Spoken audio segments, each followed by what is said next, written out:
You dig it, sucker? You are listening to the Hall of Fame. Here's Booker T and Brad Gilmore. Hey man, kick the show off today with some really sad news on the passing of Anthony Rumble Johnson, a good friend of the show, actually. And to see a man leave this earth, 38 years old, from a disease that affects so many, Hodgkin's lymphoma. It's just sad, man. Just sad because the thing is, I didn't know anything about it. I didn't know he was, sick at all. Seemed like he was one of the healthiest guys. You can imagine. Always look strong. It's on the outside. You know what I mean? And he suffered in silence, man. And that right there, that's even sad. To know that he didn't want anybody to share this with him. He just wanted to still let people see him, as that guy, man. So I just want to say condolences to the family. And he will be missed. He definitely will be missed. Yeah, we always loved having him on the show.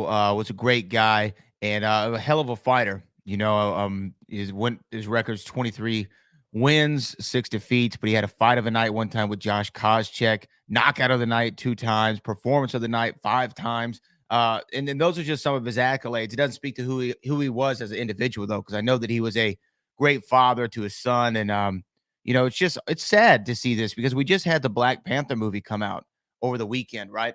And that was another guy, Chadwick Boseman, who suffered in silence and, never let the world know what was going on.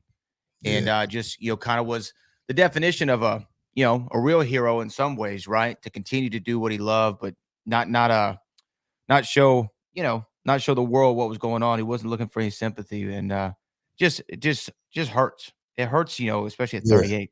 No, I'm almost 30. You know what I mean? And I started looking at stuff like that. Like, wow, like when you're young, you take a lot of this for granted.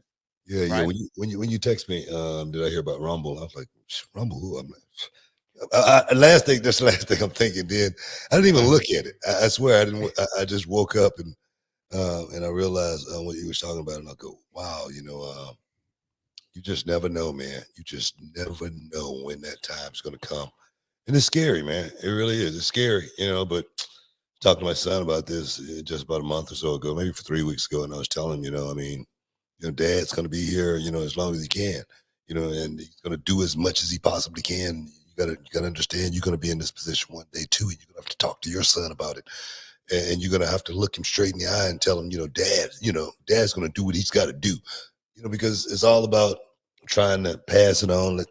And that's I lost a cousin a couple of years ago, and her husband, he had to go through it, and he had to watch it, and he had to see it, and it was a long time coming when it finally came, and I watched how strong he was in that moment, man, and that gave me strength, to know that you just got to push forward and do what you got to do for the family, man. But like I say, he's going to be missed. He's definitely going to be missed. Yeah, we'll probably, if you want to hear the interviews we've done with him, they're up on the podcast feed. You can go check out all our conversation with Anthony Johnson. Always a great guy. Remember he helped us get really our first national headlines in the MMA world. I don't know if you remember that, but he announced his retirement on this show and said what the industry he was going into. And just a great guy, man. It sucks. What fight comes to mind though for you when you think of Rumble Johnson? Is it the DC fight? I don't know, man. Probably DC fight, just because we knew it's kind of like what was going to happen in that fight as far as, his wrestling skills just wasn't up to par. And I was listening to, Rumble talk in some of his interviews here just today, and he was talking about how he really wasn't an MMA fighter. He just was a guy who could fight, so when he got in there with the top level fighters, like a John Jones, like a, DC, he felt out of place, you know what I mean? But he was just trying to look for that one hitter quitter, man. And things might turn his way. But like I say, man, I'm gonna miss him, man. I'm gonna miss him because, like I say, it was definitely unexpected. Can you dig it, sucker? You are listening to the Hall of Fame. Here's Booker T and Brad Gilmore.